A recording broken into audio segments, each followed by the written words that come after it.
You are listening to The Investor Way with Sam Ball and Jonathan McEwen. If you enjoy the show, please subscribe and follow us on Twitter at TIWTweets.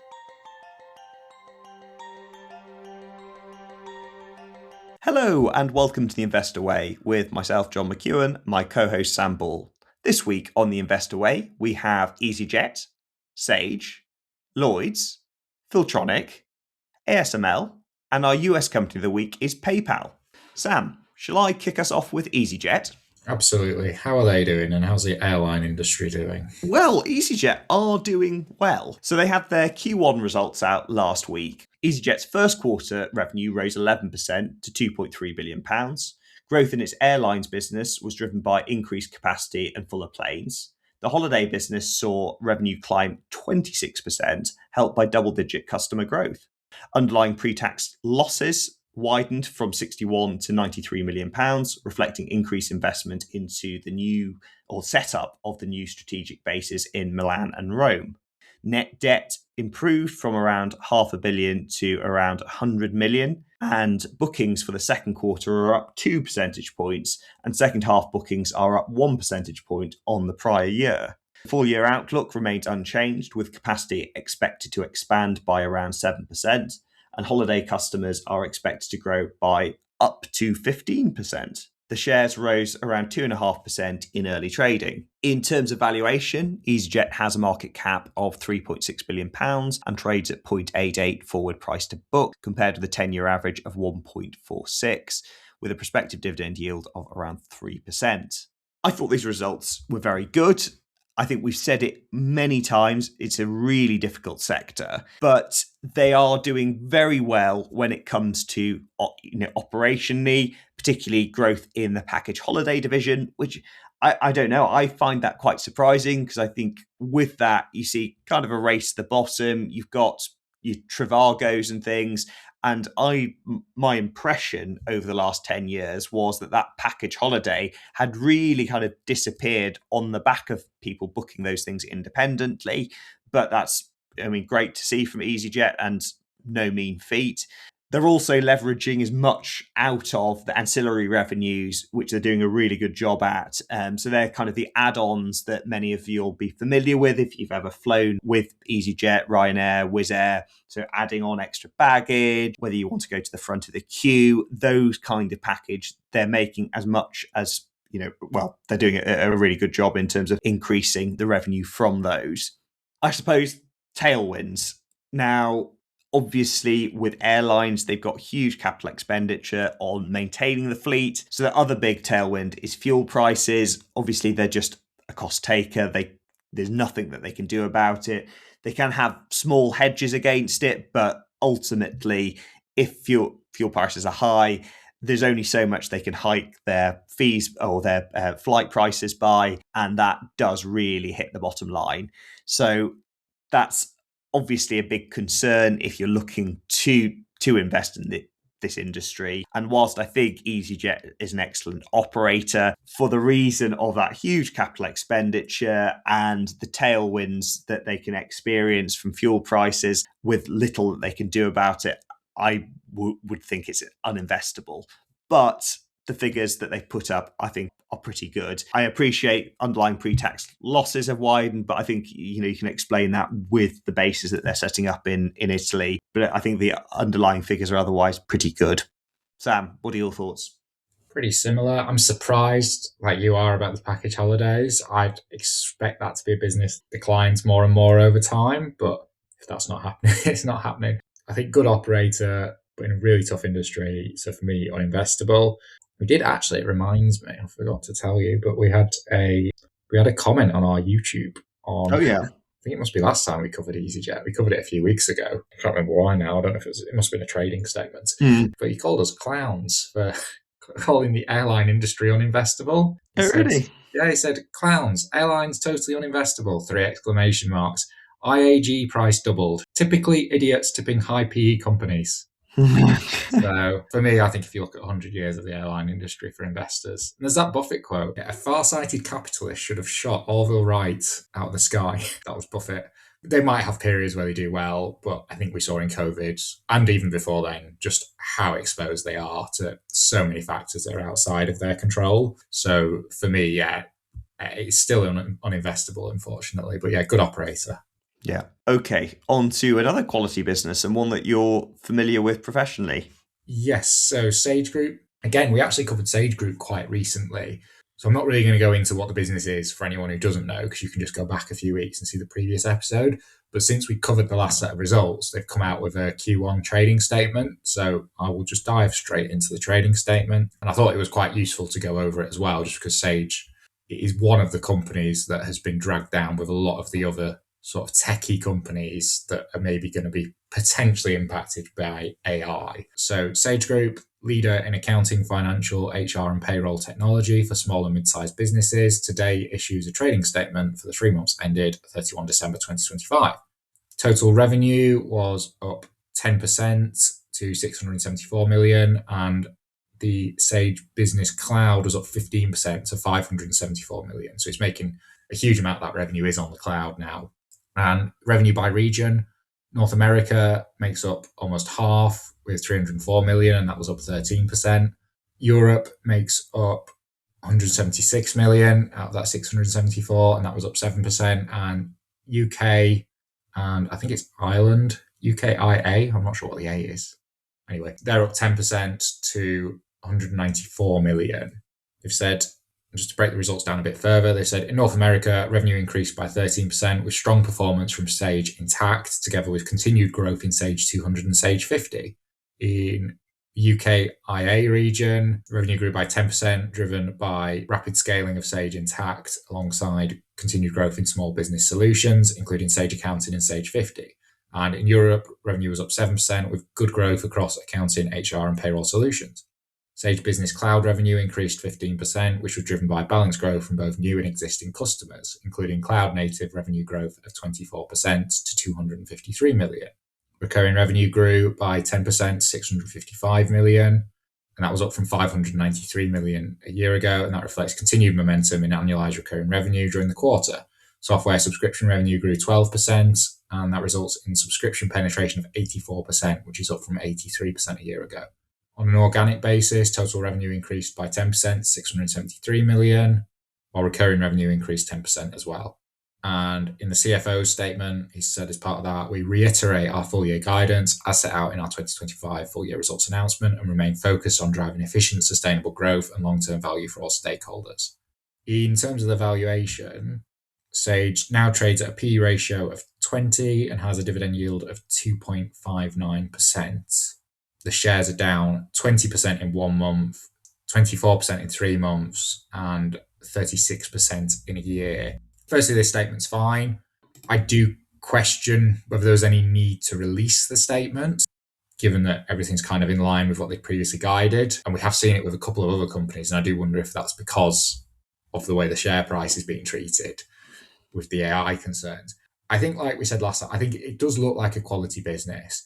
I do have concerns that just in terms of the businesses I've dealt with personally, I wouldn't say it's a clear leader, but it's got a very strong foothold in the market, and it is quite difficult for customers to switch because it's just quite a lot of effort. And a lot of the services are quite interchangeable. With the growth it's kind of putting up, I actually think it's quite reasonably priced now. I think it's probably the most reasonable in the time we've covered it, and that yield's quite decent now as well for what seems to be a high quality business. But if I was to go out and buy a stock that has maybe been battered by AI concerns in the last few weeks, I just think there's other companies out there I'd buy first. I'd rather have Rightmove at kind of 17, 18 times earnings. Probably even sort of Relics, that's around 18 times earnings, I think. Walters Kluwer, which we covered last week. I know you weren't as keen on it, John, but there's quite a few where actually I think you look at Sage at 20, given that there's sort of, even if you take the AI out, probably still a few concerns I have in terms of its market position. And I just think, again, it's still the opportunity cost, but it's looking more attractive than I think we've seen it in the time we've covered it. What about you, John? Yeah, no, I would largely echo that. And I think there is more competition in this segment. So Zero, I guess, being a big example. I know migration from one to the other is practically quite difficult. So the product's almost sticky in that sense, and the recurring revenue, etc. However, I think if I were looking at some of those businesses that have had a pullback on the back of AI, there'd be maybe Rightmove would probably be at the top of that list in terms of the one that, I already own, but I'd be looking to top up on rather than starting a position in Sage. Should we move on to a business that's maybe not been as affected by AI Well, concerns? that's right. I'm increasingly looking for those ones that are more AI proof. But Lloyds Banking Group, it's one of the UK's largest retail banks. I have owned share. Well, I don't own shares now, but I did own shares for a number of years. And they had full year results out with fourth quarter net income of £4.7 billion, up 8% year on year. And within that, both interest income and other income were higher than last year. Banking net interest margin was up from 2.97% to 3.1%. Underlying profit rose 94% to £1.9 billion, which was 9% better than expected. The year-on-year growth was largely due to a one-off charge impacting last year's figure, and the better-than-expected results were driven by lower impairments.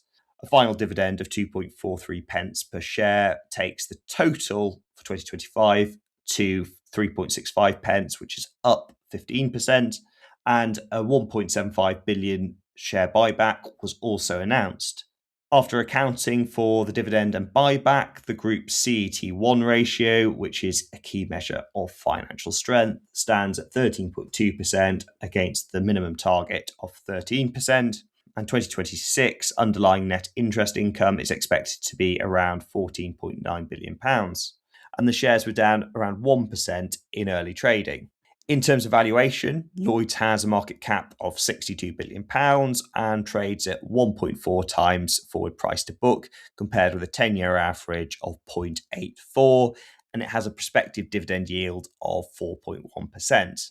I thought on the surface these results were very good, and there's been a more general re-rating of the banks since the financial crisis, really, I think over the last year, 18 months. Lloyds, it's never been particularly sexy, particularly since it became purely a retail bank with no investment banking arm.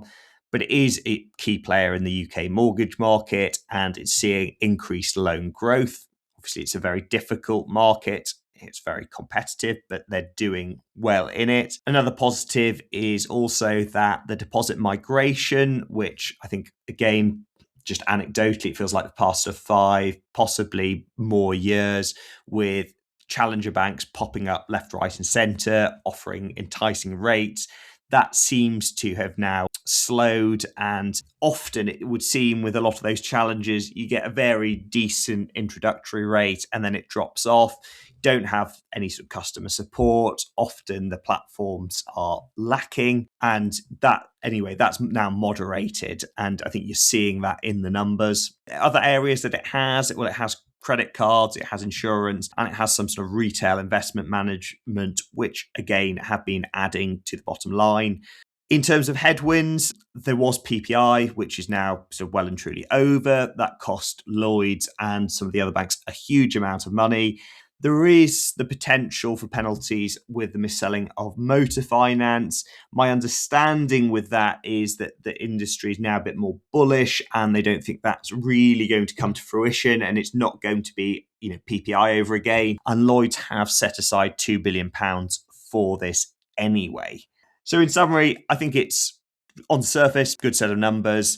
It's a difficult business to understand. And I think unless you're quite technical and understand the banking industry, it's difficult to get any deeper insight for someone who's sort of more of a lay investor, as it were. But these do look like good numbers. The valuation, whilst it's been re-rated to some degree over the last sort of 18 months, 2 years, it's still, by historical standards, not very expensive. Obviously had a lot of negative sentiment towards the industry as a whole after 2008, particularly in the UK. So there potentially is some value there, but I wouldn't have the expertise really to say that for sure. And I guess as if you're an income investor, 4%, it's not the best, but it's half decent. They've got some share buybacks going on as well. So yeah, I think you probably do a lot worse, but it's not one that I would be investing in for those reasons.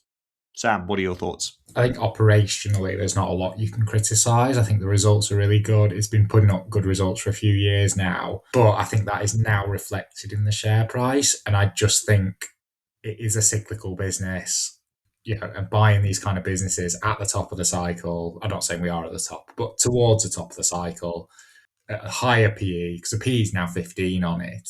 And I just think, you compare it to what you could have got it for a few years ago, because even sort of going back 1 or 2 years, it was still relatively cheap, even though interest rates had started to pick up. The yield's not that great either, especially, it used to be like 6%. That's just because the share price has gone up. It's not the company's fault. But I just think if you are interested in it, I think it's probably more of a watch list stock, and then hope it comes back down at some point. Because I think, if you have it on a watch list for 10 years, you will get the opportunity to buy it a lot cheaper than it is now at some point. It's just one of them types of businesses. Interesting.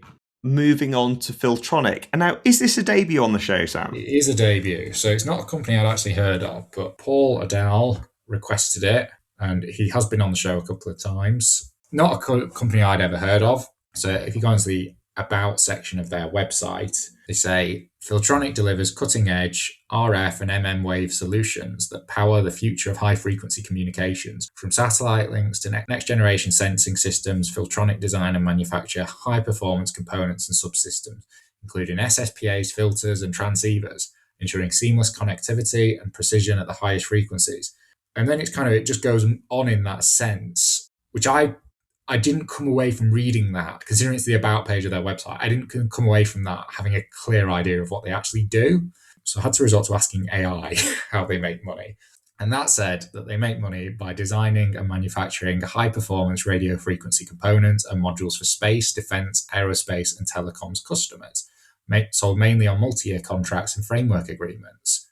So the core activity is they design and build RF subsystems such as transceivers, power amplifiers, front-end modules, filters, etc., used in satellite links, radar, electronic warfare, and telecom backhaul. So basically, they create some of the components that sort of businesses like SpaceX and maybe some of the defense companies as well would use.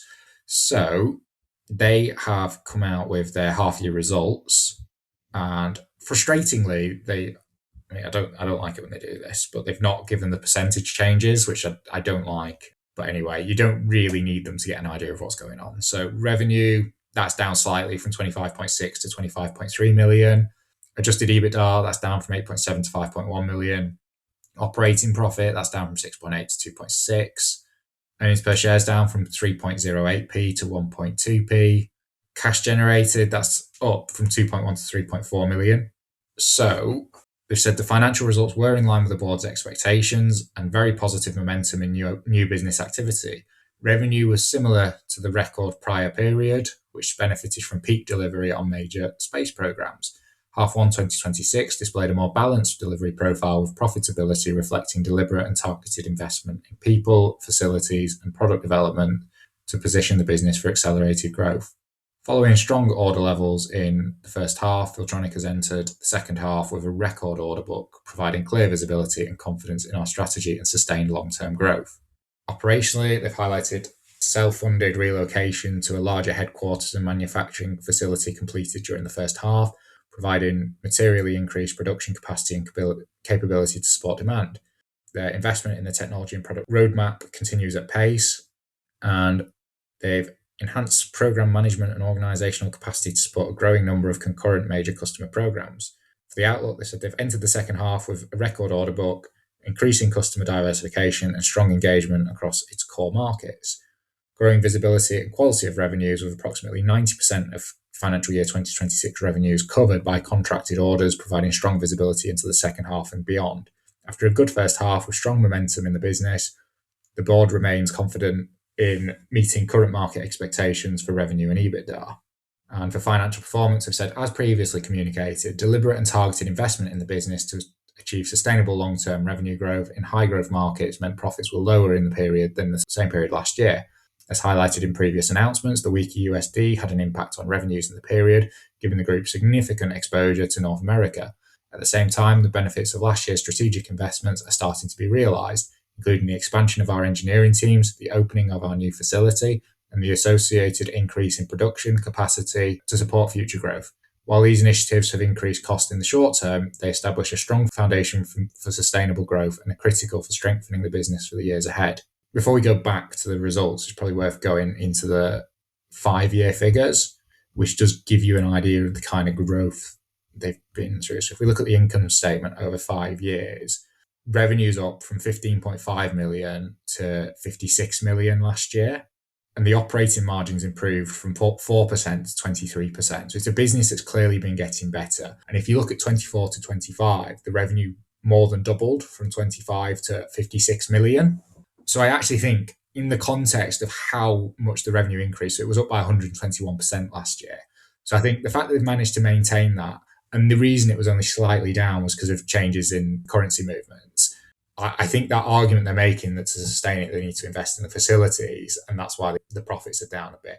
I actually think that's pretty defensible. That is reflected in the numbers. You can see they have been through a period of very rapid growth. If we go back to strategic progress, they've said we secured our 2 largest contract awards with SpaceX, which strengthened our strategic relationship, of which the second contract will start to be delivered in the 2027 year. On top of this, the second award, worth 47.3 million, represents the first deployment of our next generation proprietary GAN E-band product. Alongside this, we continue to make strong progress in diversifying our customer base, as demonstrated by a €7 million multi-year contract with a leading European aerospace manufacturer. This contract is to supply RF assemblies for integration into a major low Earth orbit satellite constellation program. In addition, we secured a 13.4 million contract with a leading European defence prime for the supply of high-performance active components for the next phase of a long-standing electronic sensor program. Post-period end, we also secured an authorization to proceed for an expected £11 million contract for a follow-on contract that gives order cover for a further 2 years with the same European defence prime. We moved into our new headquarters in Sedgefield in November. You wouldn't expect it to be a business based in Sedgefield, would you? I think it does seem really interesting, actually, before we go on to the valuation, in terms of what it's saying in there, what the 5-year figures back up, because the growth is absolutely phenomenal that it's been putting up. But then my concern is, does it go in the too hard pile? Because this sounds pretty technical. It kind of reminds me of Gamma Communications. But then because it's operating in sort of a very niche area of like aerospace and space and stuff like that, I thought, well, maybe if the product is that niche, is it maybe an ASML type business where it's got that, it still has that moat because it's so niche and there's high barriers to entry? So again, I'm relying on AI for this, but I've asked where the moat comes from and what prevents someone else coming in and manufacturing cheaper. It said the moat primarily stems from the specialized IP and technical expertise, which create high switching costs for customers whose custom designed components are deeply integrated into their systems. However, it does kind of seem like it would be difficult, but not impossible. So I said, well, it sounds like a similar type of moat to ASML. Do you agree? It said, no, the moat does not resemble ASML's in strength, durability, or structure. It's a narrow, expertise-based edge versus ASML's wide, monopolistic fortress. So basically, it does have a moat because it's quite technical and quite difficult. But if a big player really wanted to get in, it's not the same as trying to take some business off ASML, where it's just so big and so niche that they're kind of uniquely placed. That being said, obviously, there is some degree of a moat. It's not huge. So then that brings us on.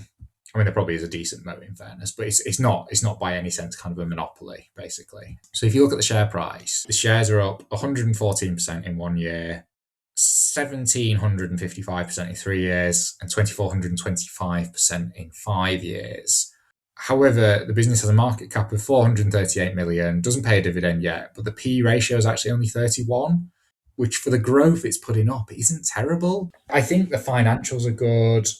It seems like, even though it's had a lot of big growth in the last few years, it still seems quite early on in its journey. You could still see this business getting a lot bigger, but I don't know how big the actual end market is. You'd think it's pretty big though. So again, probably still a lot of opportunity. I think at a P of 31, I quite like it. I don't think I understand it well enough that I'd go out and buy it. And I think I'd have concerns about that moat. So I'd probably need to cover it 1 or 2 more times, I think, to be actually comfortable with it. But I think on the surface, it looks like a very good business. And for the numbers it's putting up, if it can sustain that, which you'd think based on the order book, it probably can, I think a PE of 31 is not outrageous. What do you think, John? Yeah, I mean, I think I would agree with you on the valuation that it's not outrageous. I think my issue would be not understanding it. And really, yes, it's a kind of niche area of the market that it's operating in, but how deep is that moat? That would be my main sort of concern. So I think definitely an interesting one and one to come back to. But it's that lack of understanding that would be preventing me from going any further at this stage. So I definitely think it warrants further review and investigation because it sounds like an interesting and exciting business. It's UK based, it's Northeast based. And I suppose when it comes to a lot of the tech in these critical industries, there is a large element that you want it to have that security and from a trusted partner. So you would hope that that would come with, it being based in the UK and whether it's in the Northeast or not. But I suppose there's a little bit of home bias from me there. So yeah, we'll definitely come back to this one. Yeah, very interesting. Shall we move on to a company that does have a very strong moat then? Absolutely. I think it's probably one of the strongest on the market. So it's ASML. We've covered it quite a few times before. They had their Q4 results out last week with a 5% rise in fourth quarter revenue to 9.7 billion euros against a 9.6 billion euro expected, with gross margins of 52.2%. Operating profit rose 2% to 3.4 billion euros, broadly as in line with the market expectations. And the new order book rose by 86% to 13.2 billion euros against the 7 billion euro expected, as customers look to increase the capacity to service the AI-related demand. Free cash flow rose 24% to 10.9 billion euros, and there was a net cash position on the balance sheet of 10.6 billion euros. A new 3-year share buyback program was announced of up to 12 billion euros. For the coming quarter, revenue is expected to be between 8.2 and 8.9 billion euros, with gross margins of 51 to 53%. And for the full year 2026, revenue is expected to be between 34 and 39 billion euros against the 32.7 for 2025, with gross margins again 51 to 53%. And the shares were up nearly 7% in early trading. In terms of valuation, ASML has a market cap of 446 billion euros and trades at 43.6 times forward earnings compared with a 10-year average of 30, and it has a prospective dividend yield of 0.7%. I thought these results were very good, and they now have an order backlog of 38 billion euros. It's an incredibly high quality company with a really deep moat, as you mentioned before, Sam, making highly specialized lithography machines used to make semiconductor chips, which with the momentum that AI has had, has really supercharged the company in recent years. It's also worth noting that ASML's machines are largely banned from sale in China. So you do wonder how big, how much bigger, despite that, they could become. I know there's the sale of some of their older machines that still goes on. It's a company I really like. It does have an eye-watering valuation. Although, you wonder if it were actually based in the US, whether that would be even higher. And that is largely down to the AI and the demand for chips and the essential role that ASML has in creating those. So you can see why it is quite as expensive as it is. Would I pay up for it at the moment? Probably not. But that doesn't detract from what a good company it is and probably the future growth that it has ahead of it. I suppose you just worry at that valuation. If there's any slowdown at all in AI, then you're going to see a huge share price fall with ASML. And that would be my concern. But as a business, and if you take the valuation out of it, absolutely fantastic. I think probably one of the, if not the best European listed company. Sam, what are your thoughts? No doubt about the quality of the business. Those new orders are just fantastic. Incredible moat, incredible business, really great industry in terms of where it's positioned for future growth. It ticks basically kind of every box. But we've been covering it not for that long, maybe like 12 or 18 months now. And I think after we'd first started covering it, it had a bit of a pullback. But I think it pulled back to like 24, 25 times earnings. And I think in conjunction with us not although it does seem to have a very, very strong moat, I think not understanding sort of how the business works, and it is quite complicated. I think sort of for me, 24, 25 times earnings, it just didn't give enough, I felt, downside protection to compensate for my lack of knowledge. But yeah, great business. But yeah, 40, 45 times earnings, I would not be comfortable buying it. But it's nice to see such a high market cap company from Europe. I know it's not UK, but yeah, 146 billion euros. Yes. It could be the first $1 trillion European company, or trillion euro, trillion pound, trillion anything Yeah. European Yes. company. So at least that's nice to see something from this side of the pond actually performing. But yeah, great business, but I just wouldn't touch it at that price. Yeah, no, fair enough. Okay, on to a company that you own. Yes, unfortunately. So PayPal, the gift that keeps on giving for me. So I'm sure it needs no introduction. We've covered it multiple times before. PayPal's come out with Q4 results, and revenue rose by 3% to $8.7 billion before currency movements, which lagged payment volume growth of 6%. Underlying operating profit was up 3% to $1.6 billion, and underlying earnings per share grew 3% to $1.23, bringing the full year total to $5.31, with growth of 14% landing below the 15 to 16% guidance range. Underlying free cash flow was flat at $2.1 billion. PayPal ended the year with net debt of $1.2 billion. PayPal expects mid-single digit decline in underlying earnings per share for the first quarter. The range has been set at between low single digit decline and a small increase compared to consensus growth forecasts of nearly 8%. CEO Alex Chris is to be replaced by existing board member Enrique Lores, who was formerly CEO of HP, and the shares fell about 17% following the announcement. There's a further $6 billion of buybacks planned for 2026, and for context, the market cap now stands at 37.77 billion. So these buybacks are they are absolutely huge now in terms of the amount of shares that are being repurchased. That being said, if the earnings keep dropping, they're not going to be sustained. In terms of valuation, forward P is 9, that compares to a 10-year average of 26. Prospective yield is 1.1%, and that compares to a 10-year average of 0. Plus, you've got the buybacks, which are huge. It is basically priced like a tobacco stock, or a tobacco stock a couple of years ago. I think the results are actually really disappointing, unlike the tobacco stocks. So I think in a couple of years since I've owned it, the results have actually always been all right. And I felt like the price doesn't actually reflect the numbers it's putting up. That guidance, now for the first time, you can see why it's priced so cheaply. However, with the amount it's fallen, I don't really see at that price any point in selling it now. I think I'm probably just going to wait and see what the new CEO comes in and does, because I'm down like 45% or something on it. That's basically all come in like the last couple of weeks. But I think the CEO, he hadn't been in that long, but he never really got going. So I think I can't say ex-CEO of HP fills me with confidence, but I just think at this point I may as well just see what he does and give him a chance, especially with the business being so cheap. But if I didn't already own it, would I go out and buy it today at this price? I probably wouldn't. Maybe that tells me something about what I should be doing. But yeah, what do you think, John, as someone who's less biased? Yeah, I think it's a disappointing set of results, and the trend, as you say, hasn't been too bad since we've sort of covered it. But for me, it was the threat from Google Pay, Apple Pay, and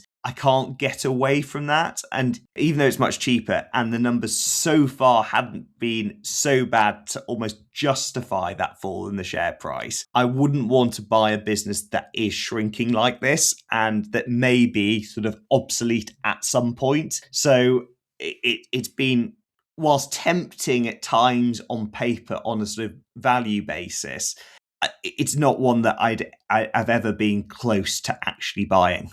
So I continue to stay away.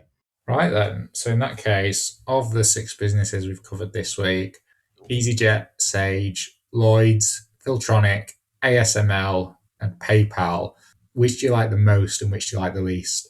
So if we took out valuation out of the equation, which I know as an investor you can't, but ASML by far and away would be my first choice.